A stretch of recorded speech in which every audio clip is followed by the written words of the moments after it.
While Sony has butchered the image of the Spider-Man universe in recent years, and the only good Spider-Man project we've had in 5 years is an animated series on Disney Plus that no one was expecting. It seems that 2026 will not only be the biggest year for cinema since 2018, but also, and above all, the biggest year of all time. For Spider-Man fans, yes, the most popular superhero in pop culture, sorry. Batman will appear between this year and next year in at least 6 projects. And not just one Spider-Man, but a multitude of Spideys from the multiverse. And honestly, they all look absolutely fascinating, in styles and tones that finally pay tribute to the friendly neighborhood spider from every angle. Sony finally seems to understand how to handle its license by fully abandoning live-action projects. Finished, or rather by delegating it and focusing on what they've done best in recent years, adult animated films. Yes, the Spider-Verse is awesome. And while we're all waiting for the next adventures of Miles, Sony is already promising us exciting spin-offs focused on the best characters from this universe, as well as an adult animated Venom. However, while 2026 promises the rebirth of the Spider myth, it might also send shivers down the spines of fans, because it could very well be the year when the Peters bite the dust, or even worse. That's why this week we're going to do a huge overview dedicated to the upcoming Spider-Man projects. From Brand New Day to their role in the upcoming Avengers, all the way to the new Sony universe, you'll know absolutely everything there is to know about the future of New York's greatest hero. And because with great power comes great responsibility, I have to warn you that we're entering the spoiler zone, the danger zone. You're here with Kevin Buckart, your uncle's favorite theorist, Ben's favorite, opening credits, subtitles by Jeremy Diaz.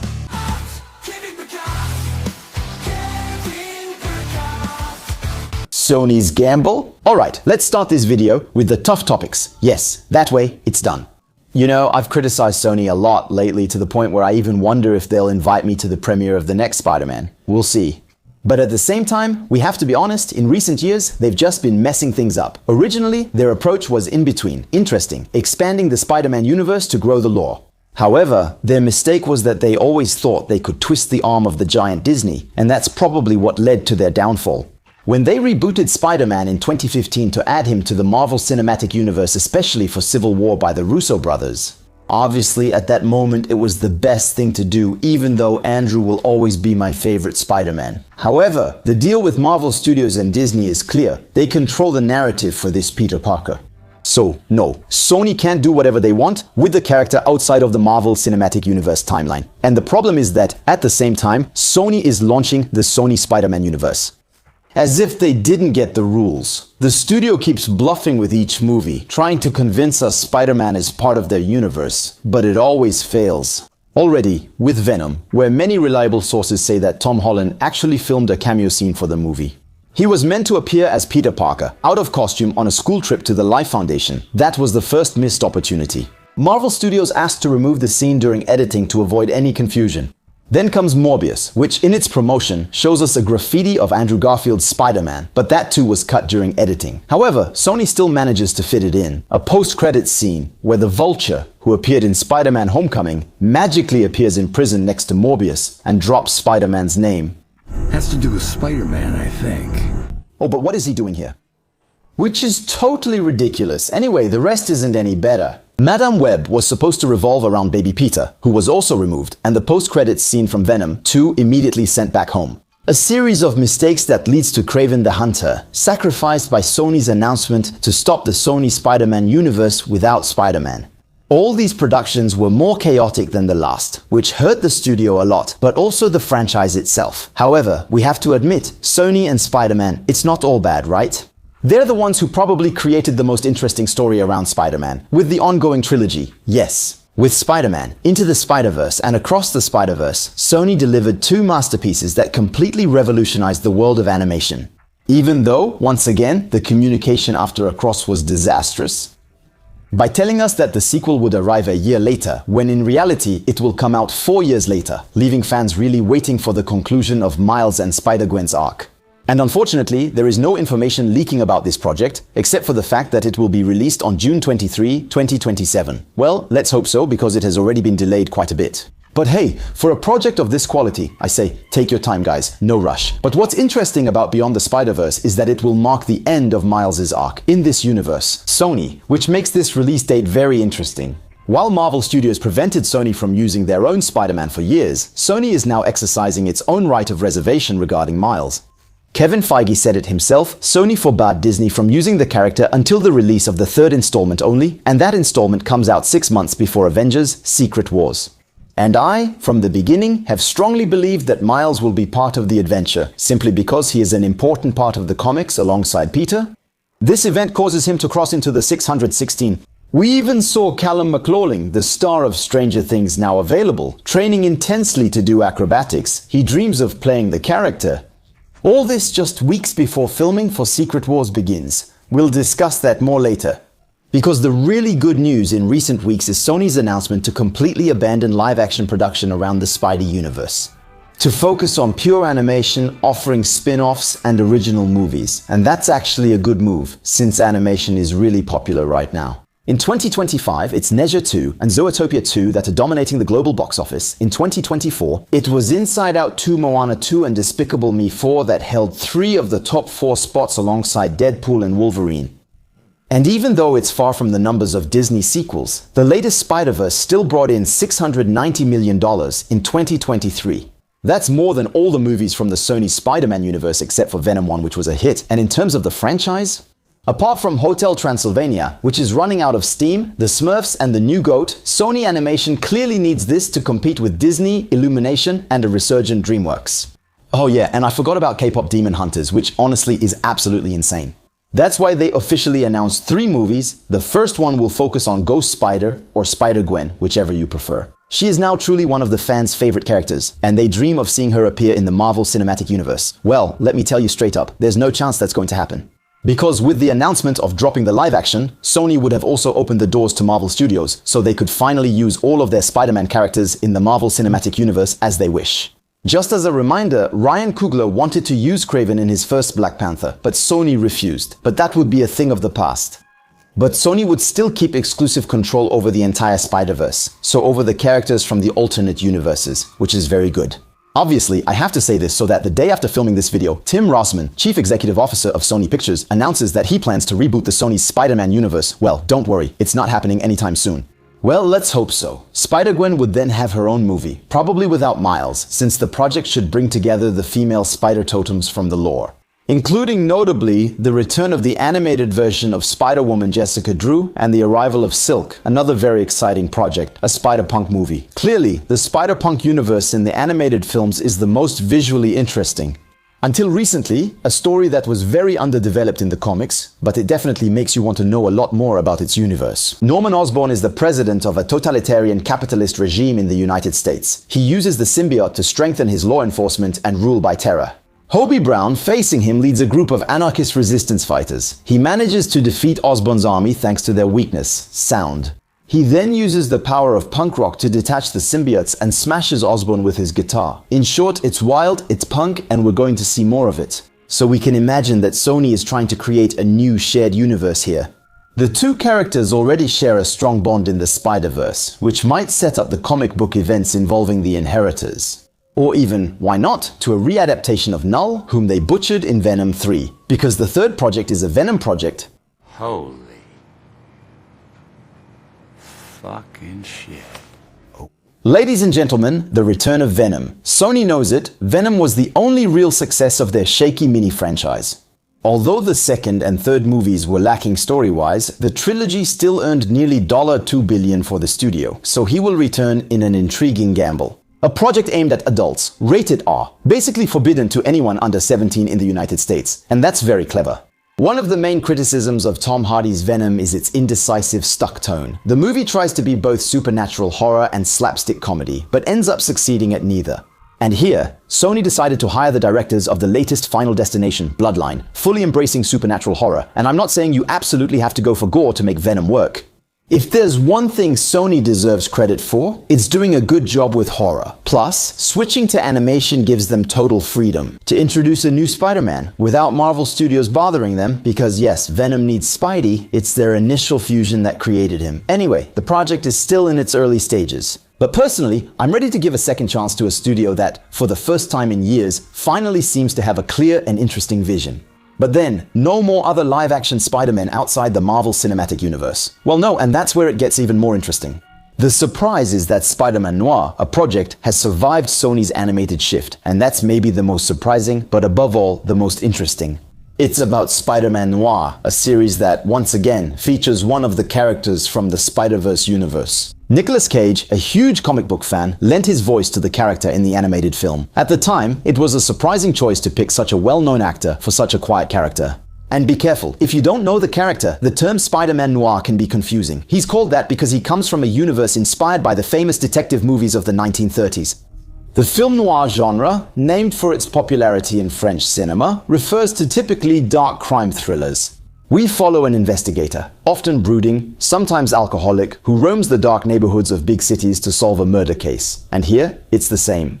Except that Sony chose not to use Peter Parker, but an alias, Ben Reilly. So once again, maybe Marvel Studios got involved. Peter Parker likely needs to stay in the Marvel Cinematic Universe in live action, but ultimately, it isn't very important. Ben Reilly is, in the comics, the name given to Peter's clone, who survived the Clone Saga. But let's talk about Spider-Man Noir in the comics here. The Peter Parker of this universe is a young idealist whose uncle, Ben, is a union activist. And as always, Ben gets murdered by henchmen.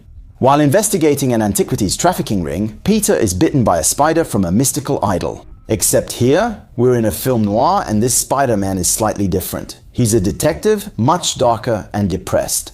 He wears a long black coat and his costume is inspired by a World War I aviator's uniform. But most importantly, he doesn't hesitate to use his revolver to eliminate his enemies. Oh yeah, he doesn't have the same morals, I told you that. By the way, the series slogan clearly sets the tone. Without power, there's no responsibility. And with Nicolas Cage at the helm, I think we're all in for a big surprise. We saw him in the animated films, but bringing the character to the screen is much more bitter. That's actually what made him so fun for the audience. We never saw his face, but with just a few lines, he became iconic. Sometimes I let matches burn to my fingers just to feel something.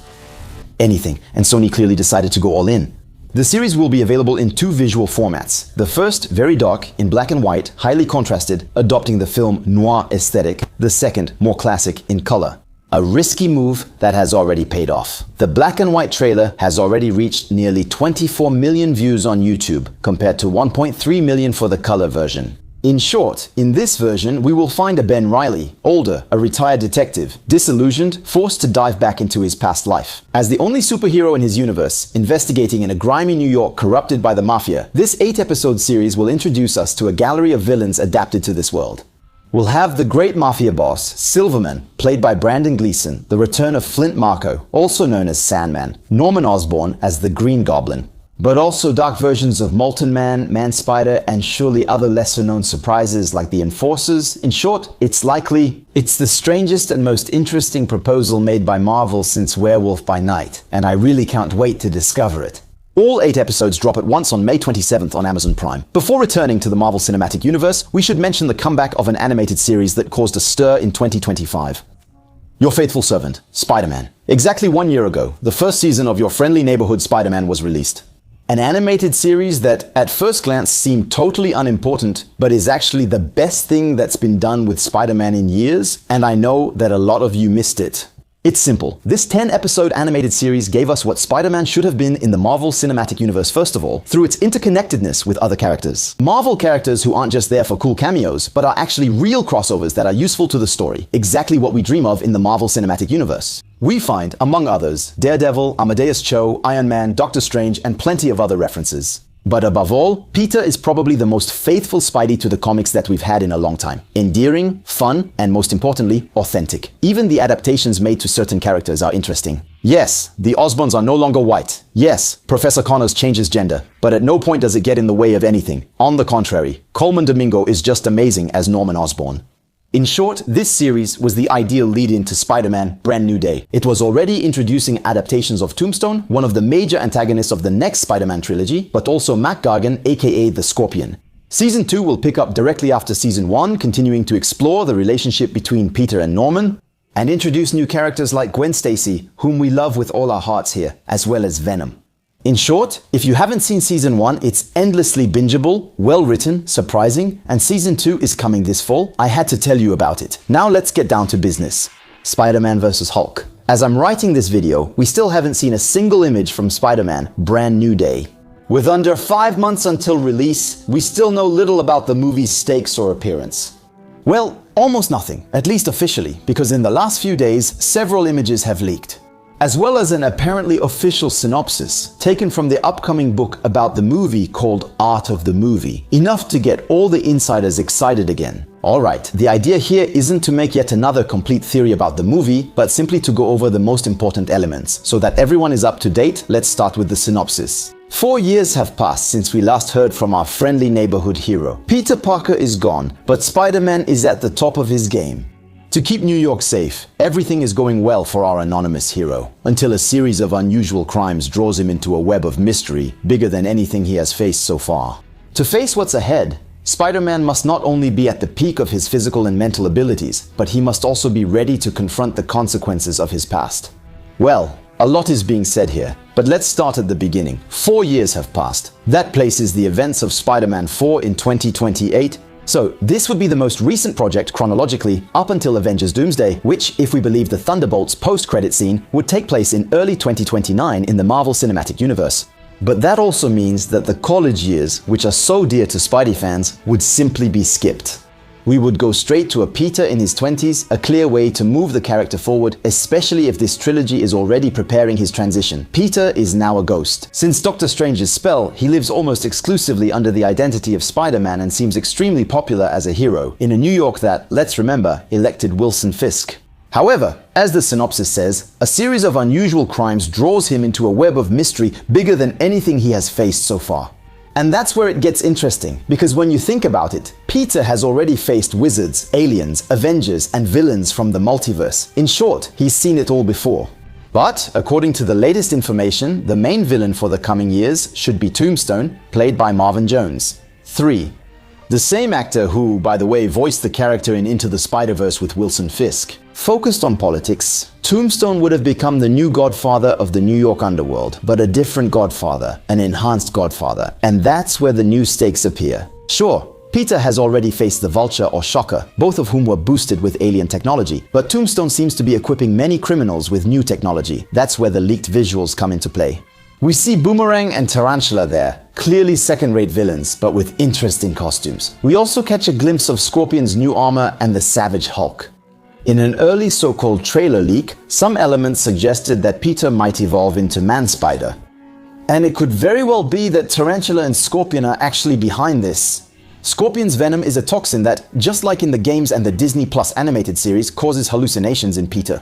And in one comic panel, we see Tarantula evolve into Tarantula Man, becoming a truly monstrous arachnid creature, which would make sense of this strange villain's presence in the movie. Another confirmed antagonist is the Hand. We still don't know how, but Peter should face them, probably in an alliance with Tombstone. Destiny. Daniel Cretton also explained in an interview that they were going to draw inspiration from the hero's most iconic comic panels, notably recreating iconic Spider-Man scenes. Against the Hand, but also, for example, the iconic cover of Brand New Day. And in recent days, a rumor insists that Rosario Dawson has joined the cast and will be making her return to the Marvel Universe. Remember, she played the Night Nurse in the Netflix series, a central character in the New York street-level lore who takes care of injured vigilantes. Her return suggests that Destin is preparing a very dark moment for Peter.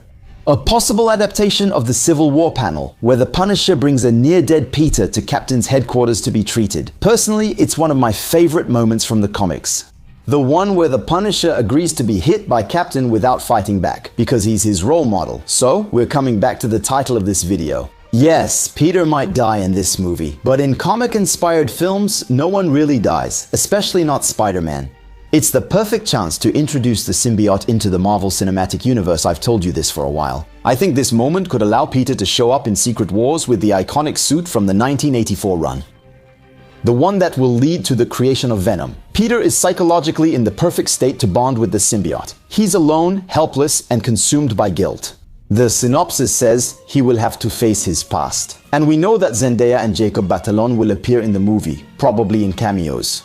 After 4 years, they might have finished their studies and returned to New York. And the rumor is that Peter would be watching them from afar, almost like a stalker, without ever approaching them. Enough to drive a man crazy and make him the perfect host for the symbiote. But I also have a theory. The end of Brand New Day could lead Peter, Hulk, and the character Sadie Sink to end up locked up in the raft, captured by damage control. which could potentially allow them to survive the end of the multiverse and reappear in Secret Wars, since the rough prison could potentially be the vessel that takes them from one to the other. A Peter who, with the symbiote, would completely lose control and agree to be arrested to take responsibility for his actions. But there's another possibility in the case of death and reincarnation, one inspired by the Spider-Man, the Order run.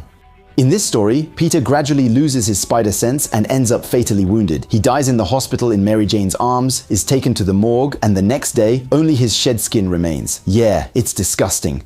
The real Peter is actually in a cocoon of webbing. He is then reborn, like a new man, able to produce his own webs, just like Tobey's Spider-Man. A storyline that would fit perfectly with the teaser, where we see him coming out of a cocoon and having his own webs. In short, maybe a mix of both, giving Peter a true brand new day. But then, how would he be killed? Who can really get to Spider-Man? Well, that's where I think it could potentially be Hulk. We see him in the visuals. Bruce Banner is going to leave the Smart Hulk phase to return to Savage Hulk. How? Probably linked to a psychic crisis caused by Sadie Sink's character, whom I've seen from the start as a version of Jean Grey. In leaked videos, we've seen that the Department of Damage Control attacks a university campus, probably to capture her, the same campus where Peter and Bruce are talking in the leaked trailer. So I think that during this attempt, Jean might lose control of her powers and trigger a chain catastrophe, including the release of the real Hulk, whom only she will be able to calm down afterward. According to reports, Sadie Sink's character would also have a close relationship with Frank Castle. The Punisher then, not in a romantic way, calm down, but if you've seen season 2 of The Punisher, you know he always protects those who are vulnerable. So I think the Punisher, investigating the New York underworld, and the Department of Damage Control will team up with Peter and Sadie to solve the situation. Yes, the movie is gradually becoming clearer, and we're still waiting for the trailer to confirm it. Well, we've talked about the death of one Spider-Man, now it's time to talk about another, the death of the Spider-Man, while Tom Holland will probably not be part of Avengers Doomsday. Confirming Marvel's intention to keep him in a street-level storyline, absolutely everything suggests that the Spider-Man in the movie will indeed be Tobey Maguire's. I mentioned it to you a few weeks ago. Several insiders have reported that the opening scene of the movie will show the world of Sam Raimi's Spider-Man being attacked by the X-Men we saw in their own teaser. These same insiders now indicate that this confrontation, especially between Peter and Wolverine, would simply end with both of them dying. A way for the Russos to instantly establish the gravity of the stakes in Doomsday. A shocking moment for sure, but one that could make sense. Because often, in the comments, you tell me that this movie is going to last 8 hours. Although I'd love it, we know they can't do everything, and will have to make choices. Alex Perez had also confirmed that the announced cast was indeed the main cast, so any other characters who might appear would only be anecdotal. Now, Loki has been officially announced, Gambit as well, but neither Wolverine, nor Deadpool, nor Tobey Maguire seem to be part of the main cast.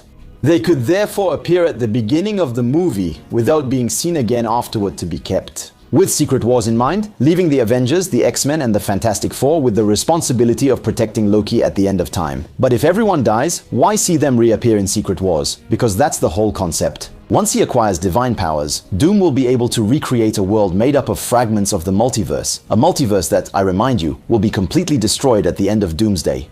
He will then resurrect everyone who will live in his world, reshape them, and make them believe they've always lived there, all except the survivors of the Rado. And it's precisely in Secret Wars that Tom Holland will make his big return, alongside Andrew Garfield and Tobey Maguire. And here, my friends, there are 1,000 theories, since we still have absolutely nothing to go on. Most of them revolve around a territory in Battleworld linked to the Spider Totem, a Manhattan full of Spider-Men called Spider Island in the comics.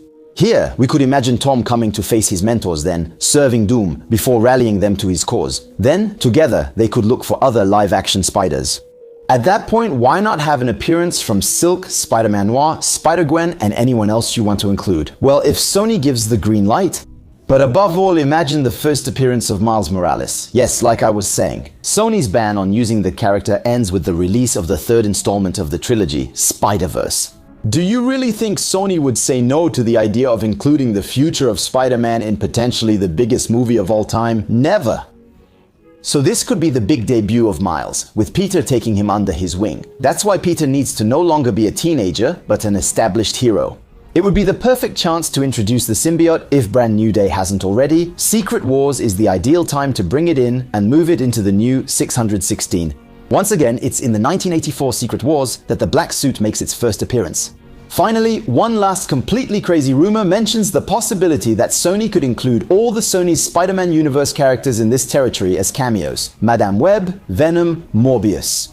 And I'm telling you, no, I don't believe it at all. First, because Marvel would never accept it. But above all, I can't imagine certain actors coming back, especially Dakota Johnson, who openly hated her experience. Whatever happens, this movie will probably mark the definitive end of Andrew Garfield and Tobey Maguire's characters. And honestly, I don't see them dying. No, I think they'll probably have a happy ending with their families peaceful and relaxed. So, tell me in the comments, what excites you the most about all this? Personally, I think, how lucky are we to be Spider-Man fans? These next 2 years are going to be absolutely amazing. By the way, if you're new here, I analyze and theorize about Marvel news every week. Stay curious, that's the secret to happiness. You were with Kevin Buckott, bye.